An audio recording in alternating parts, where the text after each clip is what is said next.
Well, I've had those first cups of coffee, so to speak. I've had that energy drink. Good morning. You're with Michael Crosby, running for president 2024. Let's talk about reality for a little while. Reality is that the polls have been misquoted dramatically nationwide. We have RFK running for office. He has a significant percentage of the vote at this point in time. He's clearly in double digits. We have areas where the poll checkers are checking these polling items, and I've covered this a little bit before in other discussions, where basically they're finding that the polls are only 60% accurate. This is reoccurring in different percentages by independent checkers, where they're finding that the polls are only 80% accurate or 70% accurate. Across the country, we have protest votes continuing. These numbers become significant when we're looking at 6% of the votes in the country at the moment being protest votes. People who are just utterly disgusted, who are voting for somebody else out of principle. We have this massively happening in various areas around the country. It's different. So the polls, if you go by the True Check poll system, which is different now, everything's experimental now, because the old methodology ways basically died. The malls that don't exist anymore can't have the samplings like the media used to get before. You don't see the media showing the accuracy percentages. Remember how they used to always do that? The poll is accurate within 4% or 5% or 7% or 8%.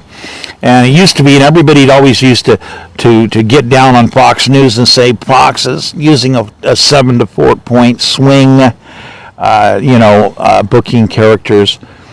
But the reality is that the massive social media campaigns by Trump, the massive amounts of money and methodologies are reaching out to people in different ways. So you have people that are in places that they basically don't watch the news. So when it's almost like somebody's manually, like Paul Revere's running around spreading the word in all of these places where people don't watch the news. So you have different types of percentages of voters who just don't believe the media anymore. And you have more and more people, they're looking at these media percentages and they're saying, how can these people keep saying that 98 and 99% of the vote are accounted for? This all goes upon a series of assumptions that people will eventually swing back and gravitate back to voting to one or the other candidates, which used to be the norm for politics, but that's not happening this time around. We have a brand new anomaly. We have the largest anomaly manifesting of protest votes that is far beyond the situation involving the Ross Perot segment. And the media is doing everything that it can to basically report the news the way they feel like they want to report the news. They're trying to push, they're trying to do their idea of what's in the best interest of the country in their view. And they're caught up into the golden resume, where people make these wonderful flowery resumes and they're not doing as much fact checking. Now, if you look at the media doing fact checking, almost all the fact checking is being done on Trump. They're sitting here going, look, here is convicted felon Trump. Look what he's saying, lie after lie after lie. And it's kind of interesting, to look at this massive fact-checking operation that just continually keeps going on and on and on. I mean, think of the history. Look back at the history of the fact-checking, on and on and on, and then understand the polls in different ways. Understand that the fact-checking is not necessarily working the way it used to work. And part of this is due to the massive financial campaign that is being put out by the Trump forces. And they're hitting all these different areas in all these different ways. They're hitting a lot of radio. They're hitting a lot of different ways where mainline media, as we would know it, was saying, how can these people keep doing this? They're just perpetuating lie after lie after lie. And it's interesting because some people will believe almost anything. So the massive financial campaigns are having enormous effects. Those deep-reaching, personalized efforts being done by the Trump campaign are having massive effects because they're going into areas where people don't watch the news, don't know how to do fact-checking. And then we have the modern factor that the news is no longer reflecting accuracy. You can see it, they're afraid of being sued. When you see these percentages, they're not giving you the accuracy ratings. They're not telling you exactly how all the polls are being done. Because again, all of this has changed. COVID changed the mapping massively as to the way polling used to be done. So the real polling having basically the media is almost virtually completely ignoring the protest vote, the RFK vote, the Williamson vote, all of these other protest votes. We have I think it's well over 3,000 people who have filed to run for the presidency. This is an enormous number as we have candidates running for office all over the country, and the media is not even covering it. They're not even covering it. My campaign is just, we are winding my game. My game is coming up. It's coming up. I've been filing paperwork for over a year and a half, and there's factors. You don't have the media reporting on a lot of things, partially because at first we were holding back. We were really, really holding back, in all honesty. And even telling the media, by the way, we have a multi-RICO problem. We have bullets flying at me. We have enormous amounts of violence. We have to not disclose about certain archive locations and certain things because we have to keep security up, and you can't keep security up when you keep being cheated by the state of California of the money that they owe. Of the money that they owe me, that they owe the archive, that they owe the campaign, all of these factors. So we have these people denying finances and compensation, moving forward each and every day, step by step in deep felony territory, as these parties are aiding and abetting, as they are abandoning all true mechanisms of understanding of empirical methodologies. They've completely abandoned it. All of a sudden, science doesn't matter to them anymore. Forensics doesn't matter to them anymore. They're just totally in rebellion, basically. So we have this party versus party rebellion going on nationwide. And you have people committing acts of sabotage in various different ways. We have the Constitution that apparently is only adopted when it's convenient for somebody else. So here I am being the voice of truth, or trying to do the best that I can. I want you to keep in mind that sometimes it's hard to sort out a lot of facts when you're underfunded. It can be very difficult. But there are other important factors that have to be understood.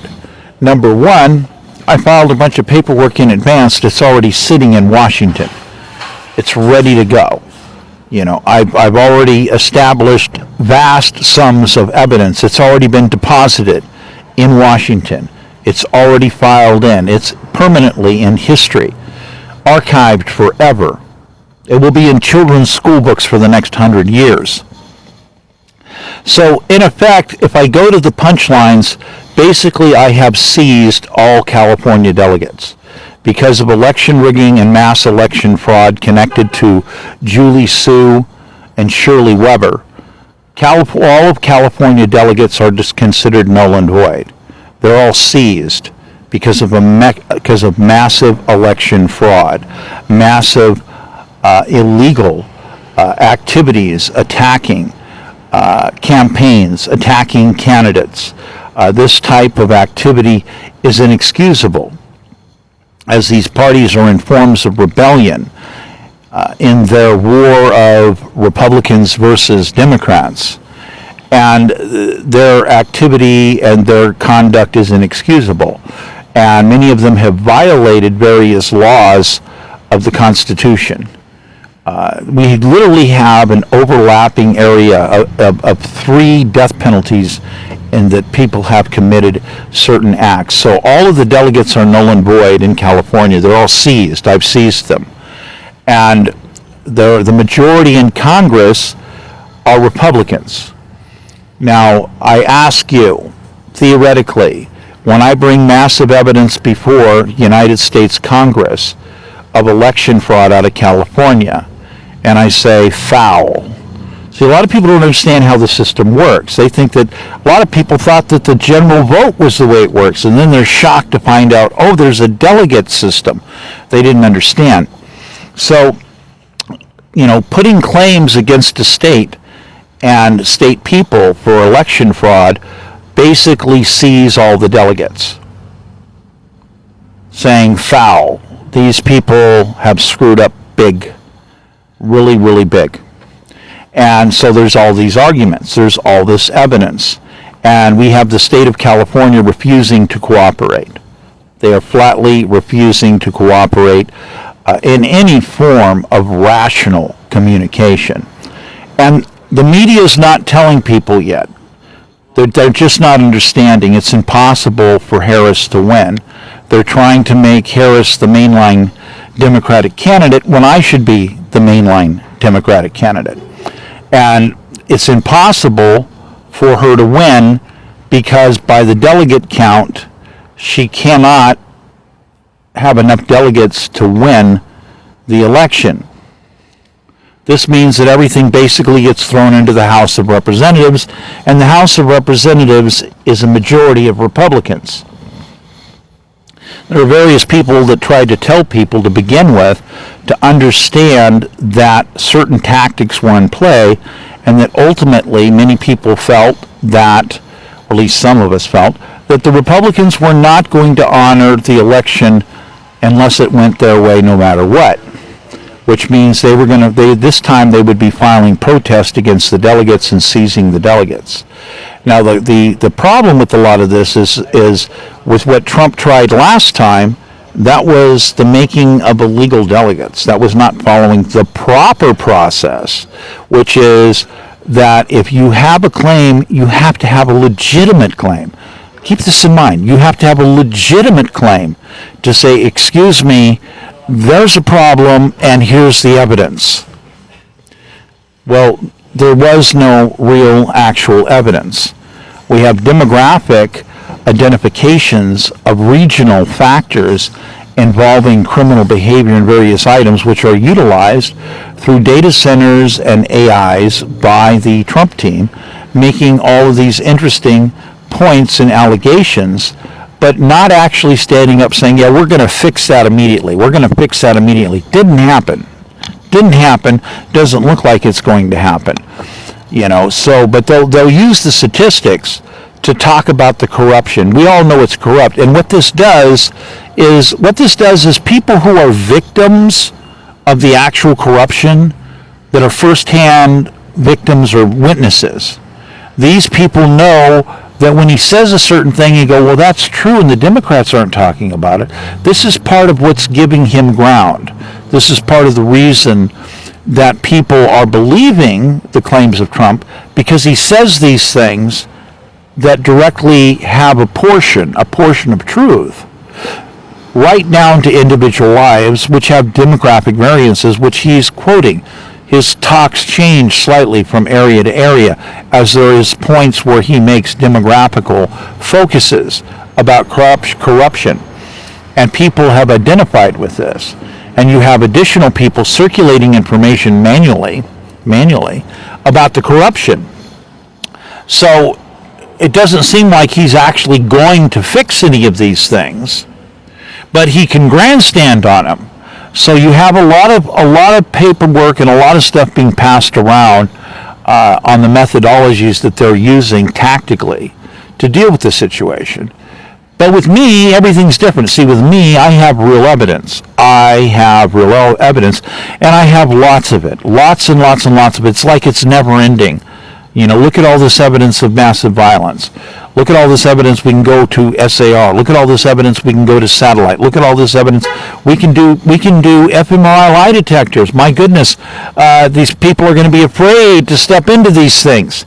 So in my instance, what's different is I have the evidence. I have the argument. I have the truth.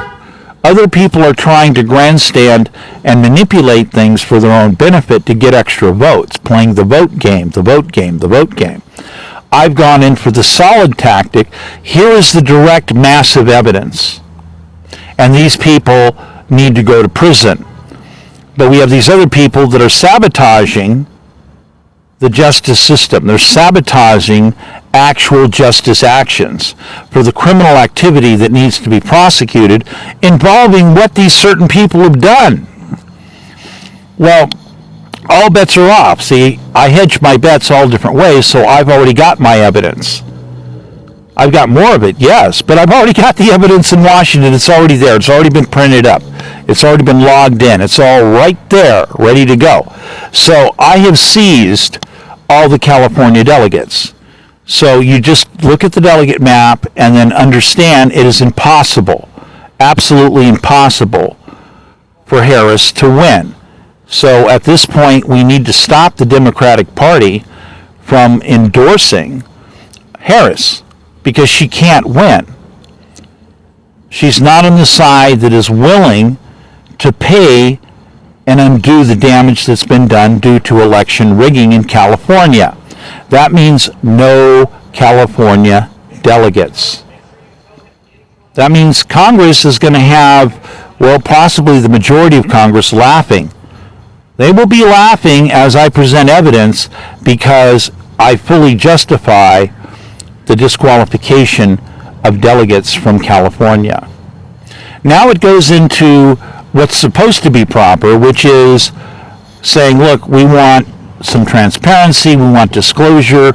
These laws state that before the delegates can be counted and certified, that basically all of these certain key matters must be resolved. You can't say, oh, we're going to put them off until after the election. No, that's not constitutional. That's not what the Constitution and articles say. They must be resolved before. And because these people are playing the games that they're trying to hide their criminal activity for election rigging in California, they're thinking that they can put it all up and somehow it's going to matter. It's not going to matter. They can't get by the evidence that's already in Washington. They cannot stop the delegates from being seized. I'm the guy saying, hey, look, I got 18 mobile broadcast RVs I've got that have basically are lost. They're lost at this moment, okay? And massive damage to archives, massive. And these people have committed all these felonies, and I've been demanding to prosecute them for years. And it just got worse and worse and worse, and more criminals got involved that are leaders in California. These people it's impossible. It is impossible for them to get by me and my presentations before Congress. Ain't going to happen.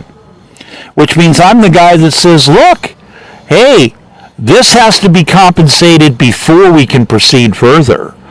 Okay, I want all of my mobile broadcast RV units back, all of them. All of them.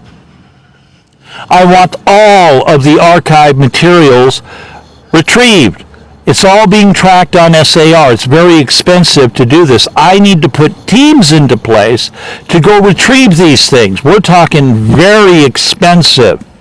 Lots of activity. In some cases, we're talking officers that are heavily armored are going to have to go places and retrieve stuff, So then we get to the point of disclosure, where it's, again, hi, how are you doing? My name is Michael Crosby. Let me show you, the voters, what these people did, the crimes that they committed. Look at the cause, look at the effects, look at all this damage. What is all this about?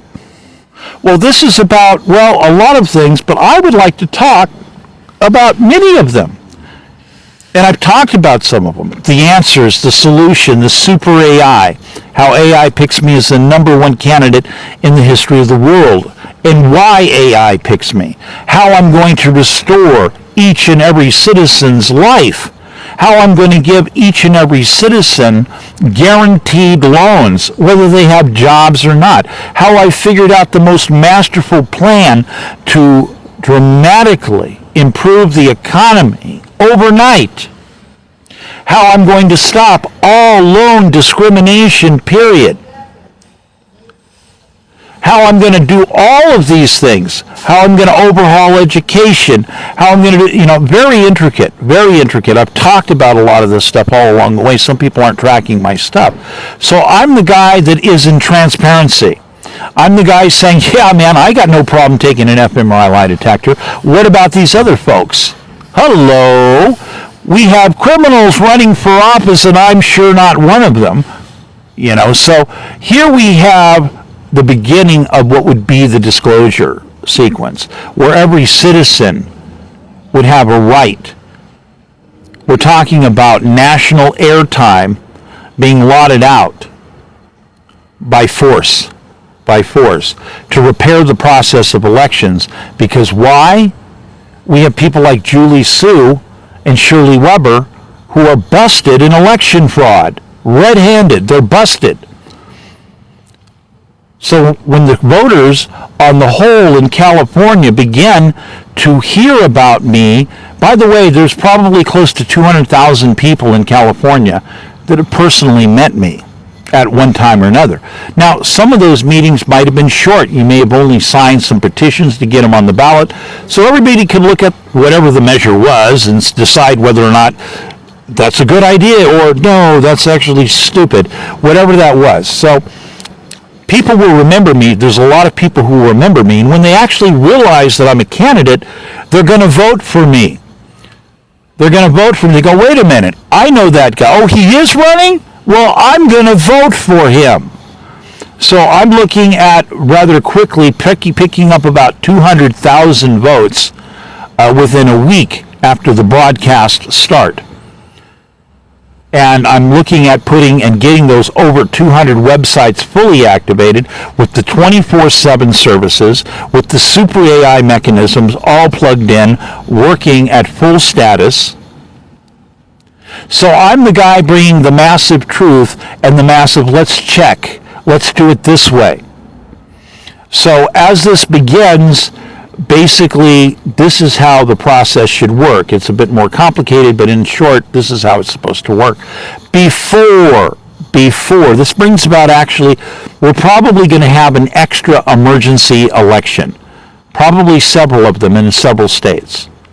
Emergency elections because of the carnage involving the mass election rigging, rigging, and the mass election attacks, the mass attacks on candidates from California. The massive felony activity of a felony attacks upon a candidate, and how California repeatedly refused to prosecute. That's Kamala Harris. This touches 4 different high-ranking people out of California, and Kamala Harris is one of them. I have enough evidence. I'm going to prosecute Kamala Harris. I'm going to put her in prison for what she's participated in. I'm going to save people's lives. We had 9,000 people die from extra spread pattern during COVID because cold medicine, cold relief, symptom relief medication was removed from the shelf falsely. Over 10,000 people died in California that didn't need to die. I'm going to save people's lives. I'm going to make it mandatory to get medicine back on the shelf so you can get your hands on it again. And all this false grandstanding that these people have done about this cockamamie story that people are grabbing a hold of cold medicine and spending 800 times more money or 800% more to produce some kind of mix for narcotics or poor purpose and dope or whatever it is. This stuff has got to stop. You can't kill thousands and thousands and thousands of people because somebody's grandstanding on a concept. They have no right because a few people did something stupid. They have no right to murder us. Murder is the correct word. Criminal incompetence causing people to be murdered, and they knew it. They knew it. They were told ahead of time. They were told that that's not scientific, and you're going to get people killed. Here comes COVID, boom. Now they're stuck in the big, huge, massive backfire like never before, and they're trying to protect their own butts. And I'm the guy saying, no, I'm going to put these people in prison for what they've done. These people are responsible for all these deaths. This is a crime against humanity. Nationwide, when you show all the extra bodies because of what these people did, it's only comparable to the death toll of Vietnam. This is a horrible, tragic sequence in our nation, and we have to repair it. And I'm the guy that's going to repair it. So if we reiterate back, it is impossible for Harris to win the election. Ain't going to happen. And the media is feverishly trying to grasp at straws and come up with plausible stories and keep focusing, saying, well, look at convicted felon Trump. He's a liar. Well, they're not showing people how the tactics of how he does it, how he puts his people out there reaching people that don't watch the news, and how these factors happen. My whole point is, I'm putting all these criminals in jail. I'm gonna put both Kamala Harris in prison, and I'm gonna put Donald Trump in prison if I get a chance. I'm actually going to prosecute this. I've actually filed paperwork. How much paperwork is Kamala Harris actually filed in direct prosecution of anybody related to our wonderful insurrection problem? How much paperwork? Boy, she can talk about that. I have thousands and thousands and thousands of documents. How many has she filed? She's a liar. She's not prosecuting Trump. She's a liar. And it's time that the media is going to have lawsuits. I've got attorneys looking at stuff. The media is on the verge of getting sued for some of the things that they've done. I have disclosed things to the media. The media is not real interested in doing a whole lot of talkative stuff, and they're in very dangerous territory. The media right now, on the whole, is in very dangerous territory. Because my attorneys have looked at stuff, they have made all kinds of interesting suggestions about what's wrong with what the media is doing. Unfortunately, many of these attorneys are like, well, the problem is we won't take a case against the media, even though this is the truth. We'll give you consults. But we're afraid of what that would do for our careers. We don't want to hit the media. So attorneys are admitting they're afraid.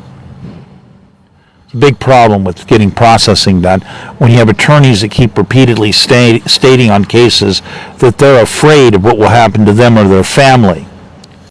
So again, we have to be honest with you people. There are problems out there. There are dangers. Yes, it's the truth. I've had people shooting at me, multiple times. I've had 7 attempts against my life by gunfire over the course of my life. 2 of them quite recent. This would be current election sequence. So, Trump just recently got added to the club that he had somebody shoot at him. So That's interesting that way. I guess it looks like maybe what actually happened was, maybe somebody's got a warrant out there for the contents of the brain of Trump.